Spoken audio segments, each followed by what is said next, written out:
What's up, guys? I'm gonna install a Schumacher big block torque strap on my mom's 1972 Dodge Charger with a 383 in it. Anyway, there's the kit. That's where it's going on.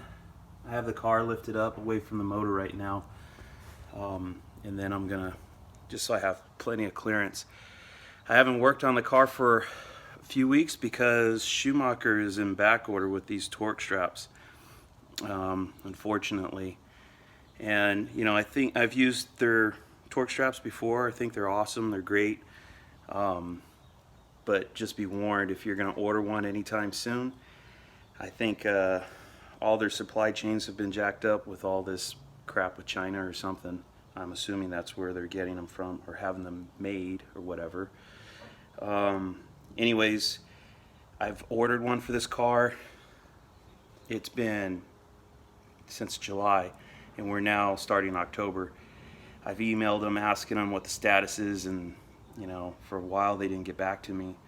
I finally shot them an email like, all right, hey dude, I just want to know what's going on. Like, do you guys not even respond to your customers or what? And they came back and finally apologized for taking so long to respond, and that they're in back order. He offered up another kit that had the base part painted teal or something. I said I would take it. I mean, I could paint it if need be. Sorry about that glare. But anyway, so they're not sponsoring me or anything. I'm not talking smack. Just that's how it all unfolded. Doesn't mean I wouldn't order from them again. It's just, if you're gonna order something from them, you better do it, way in advance to get it in a timely manner, or get it when you're ready for it. So anyway, put this on. Should be pretty simple, but you get to see it.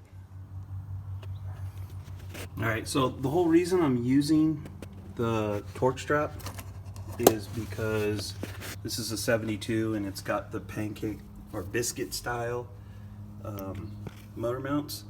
So those things under enough torque can tear and have the motor come up and smack the hood of the car. So not that this is a big horsepower engine or anything, it's pretty mild, but I just want to be sure. It's a little insurance policy to make sure that something like that doesn't happen. The car is painted and looks pretty nice, so I definitely don't want a big old dent in the hood of the car. So anyway, pretty straightforward. Just something to know is that if, like, this K-member is a 72 and it already has these holes for the sway bar, the earlier K-members, some of them didn't have this hole if it's not a sway bar car. Maybe the 72s didn't have it either if it wasn't sway bar, I'm not sure. But at any rate, this mount's gonna bolt right up to it. This is the bottom bracket to the sway bar. Torque strap's gonna go over the top. It's gonna sandwich the K-member, and it's a plug and play for this. But if it's one that doesn't have holes, you're gonna have to drill holes into it. Just an FYI. One more thing to point out. So here's my motor mount bolt. I'm not sure if they're supposed to be pointing towards the rear, but I'm gonna have to pull that one out and flip it, and that bolt's probably gonna be a little bit too short for the bracket that needs to go in there. This bracket's got to go right here for the torque strap. So the kit does come with 3 bolts, so one of these will be the right length for that guy. So all right, let's get started.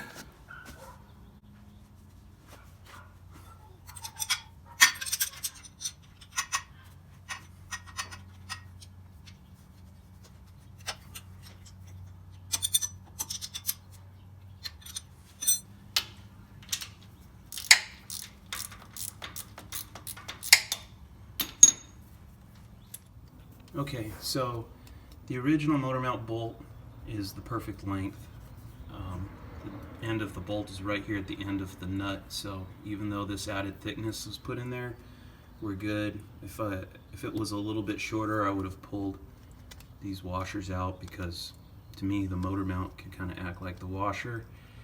Anyways, the reason I mean I could have flipped the bolt around too, gone it from the front, but this is just me. But I always prefer like accessory type stuff, you know. If I ever have to pull this torque strap off, I'd rather just pull the one nut and then be able to pull this bracket off, and not if the bolt was going the other way, I'd have to take the nut off over here and pull the whole bolt out, which is always a pain in the butt. And then if the motor mount shifts, it might be a pain to try to get the bolt back through it.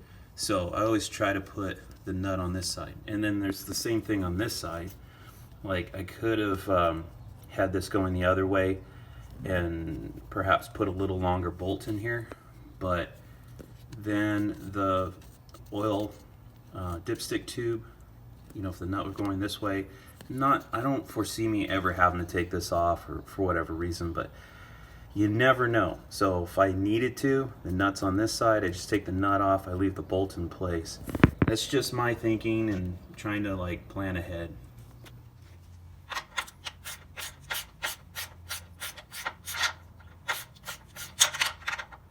One thing that may be a potential issue that I'm now realizing is the sway bar bolts are gonna have to go through here. I did buy a sway bar for the car, so I might have to put these bolts in there first, because I don't want to have to take all this back loose to get the bolts through here. So anyway, I'm gonna pause this video. I'm gonna go look at the sway bar kit and look at the brackets for that, and I'll be back. All right, here's the sway bar. It's from POL, and there's the instructions. So here's all the parts. This at first kind of freaked me out, because I'm like, okay, these plates look like they replace the factory plates, or if you don't have the factory plates for the sway bar, you use these. So I have my factory plates, I'm going to use my factory ones, so I don't need those. These guys, I'm like, why is there 6 of them? Because they look like they go over this. And luckily we got instructions, and they basically say that this is for spacing the sway bar, keep it in the middle of the K-member. Since this is the 72, which 70 and later, the sway bar goes through the K-member, whereas the 68 and 9s and earlier ones, it goes in front of the K-member. Anyway, so all this stuff will stack up underneath that plate. Oh, but now I realize something, because since this is a C channel,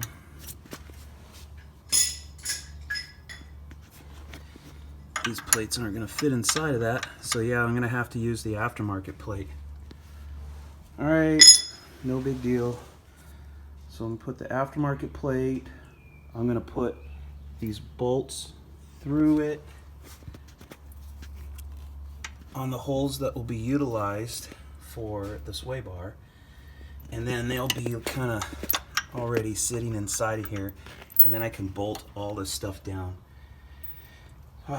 See, so this is what I'm talking about, man. You gotta think all this stuff through, because this could have created a nightmare, I think, if I had tightened everything down, get the car down to the K-member, and then try to put the sway bar on. Might be a big pain in the ass, because then I'd have to loosen these back up to get the bolts through. Anyway, so I'm gonna pull that apart and use the aftermarket, or the parts with the sway bar kit. All right, we continue.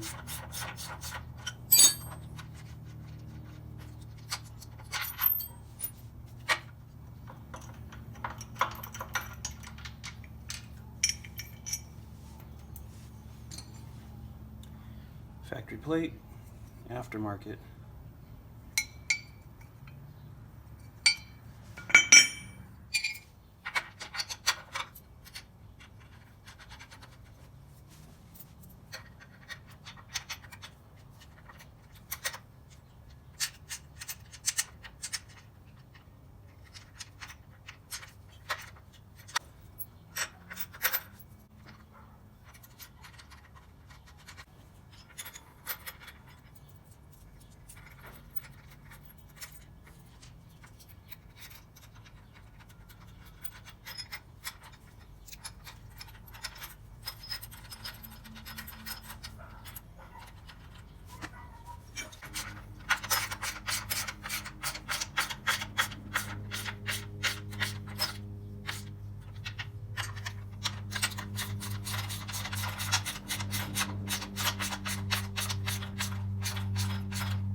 Okay,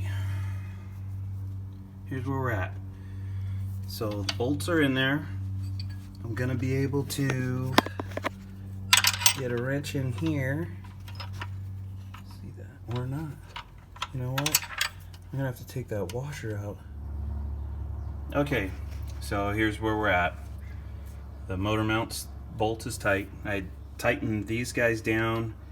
I've got the sway bar plate on here.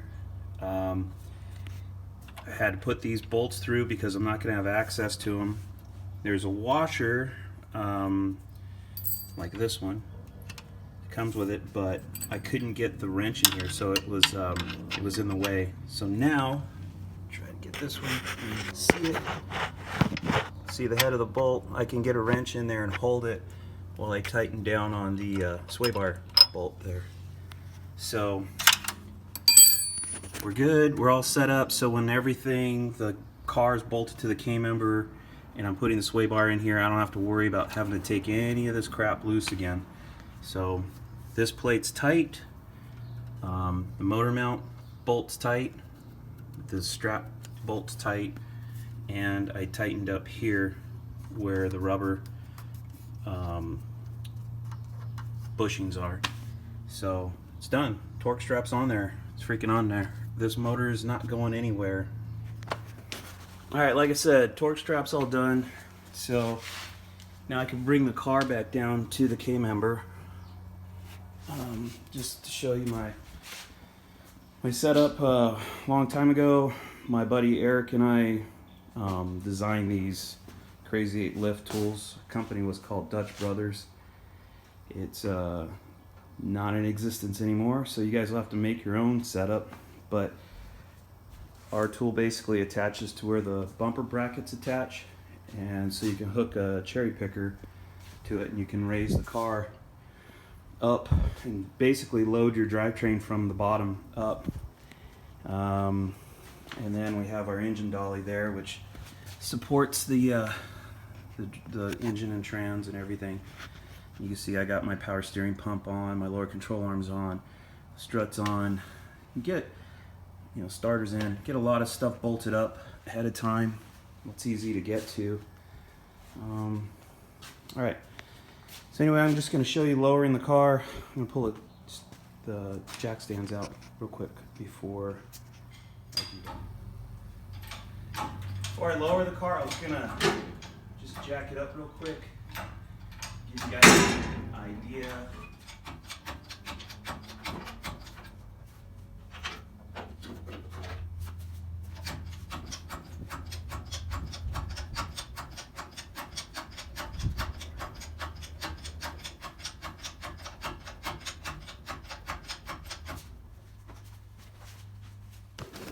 Okay, so you can see motor, trans, headers, power steering box, struts, all bolted up. With the car up this high, you can slide on all of that stuff on the engine dolly. You can slide it underneath the car. It's up on a engine hoist, so you can see I don't need a lift to do this. And then I'm going to lower it down. Once you get all that in there, you drop the body down over the K-member and you can start bolting everything up.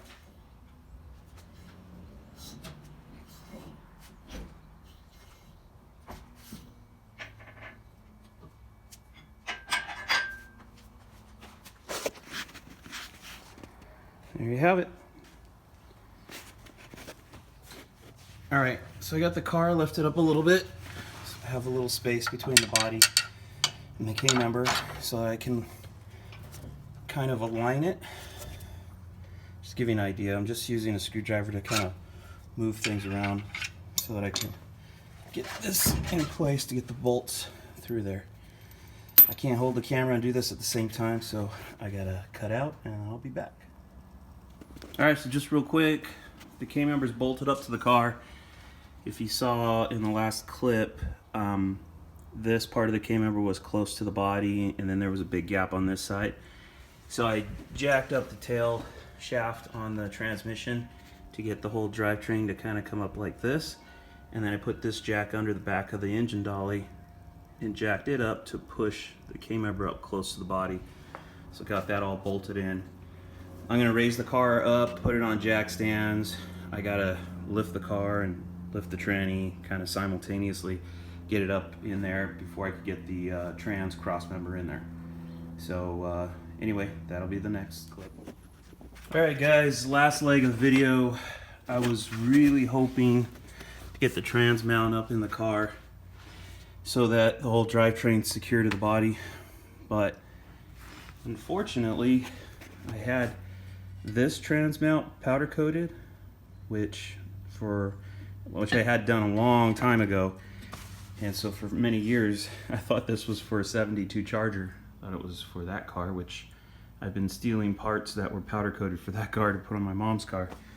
But anyway, I tried to put it in there and I'm like, what the hell, bolt holes don't line up. So it's not.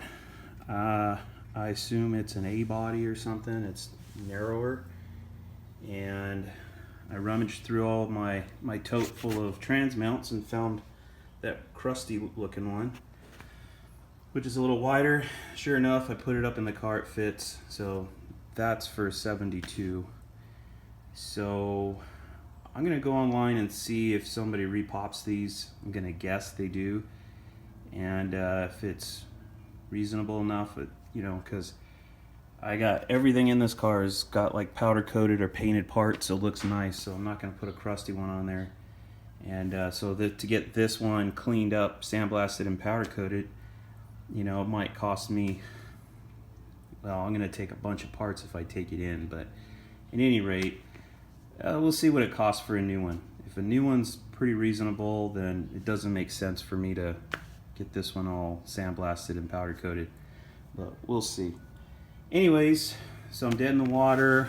I'm gonna just put one of those Harbor Freight cheap ass ones that I probably should take and turn in, but I need it now.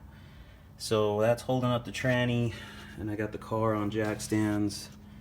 I'm gonna pull the engine dolly out, and I can pull the cherry picker off. And anyway, when I get the trans mount done, then I'll get the suspension, start putting suspension onto the car. So that's that for today. But I had one more thing I wanted to say. I just wanted to send a shout out to my buddy Just Mopar Joe. If you guys get a chance, go check him out on YouTube. He does some really cool videos. He's got a 70 Challenger with a 3rd gen Hemi in it. He's got a tin grill Dodge truck, you know, the 72 to 80. He's got the plastic grill Dodge truck, the 80s versions, and a Dart Sport. So he does a pretty good mix of stuff, drag racing and just cool Mopar stuff, and gives good advice as far as, you know, what works best, the stuff that gives recommendations on. You know, and if you run into trouble like we always do, you know, how to cut, grind, or hammer something into place and get it to work. So I like the stuff he does. So anyway, again, go check him out, Just Mopar Joe. And I'm done for today, guys. I'm ready to throw in the towel and call it a day, clean up, and put the Cornet away. Let's give a shot to my Cornet. Anyways, yeah, I'm done, and till next time, we'll see you then.